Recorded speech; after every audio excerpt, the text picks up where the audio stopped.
Tangens alfa ilə kotangens alfanın cəmi 2-də 7 olduqda, tangens kvadrat ilə kotangens kvadratının cəmini tapın.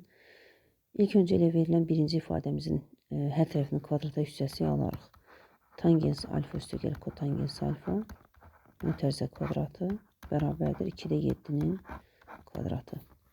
Buradan müxtəsər matematik sorularını əsasən yaza bilərik. Birincinin kvadratı, üstə gəlsin ikincinin kvadratı və üstə gəlsin birinci ilə ikincinin 2 misli, yəni 2 vurulsun tangens alfa, vur kotangens alfa. Bərabərdir 2-də 7-nin kvadratı, yəni 4-də 49. Tangens kvadrat ilə kotangens kvadratının cəmini buradan tapsaq, tangens kvadrat alfa üstə gəlir kotangens kvadrat alfa bərabərdir. Tangens ilə kotangens qarşılıqlı tərs ədədlər olduğu üçün onların hasili 1-ə bərabərdir, yəni 2 vurulsun 1 alınır. Buradan alaraq 4-də 49 çıxılsın 2. Yəni burada 4-də 49 çıxılsın. 4-ü 2-yə vursaq 8 eləyər və sürətdə də yazsaq onu.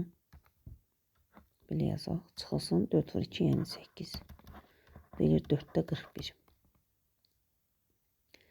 4-də 41-i 10-luq kəsrdə gətirə bilərik. Yəni hər tərəfini 24, 41-i 4-ə bölsəm 10 tam 4-də 1 və ya 10 tam %25 ala bilərik.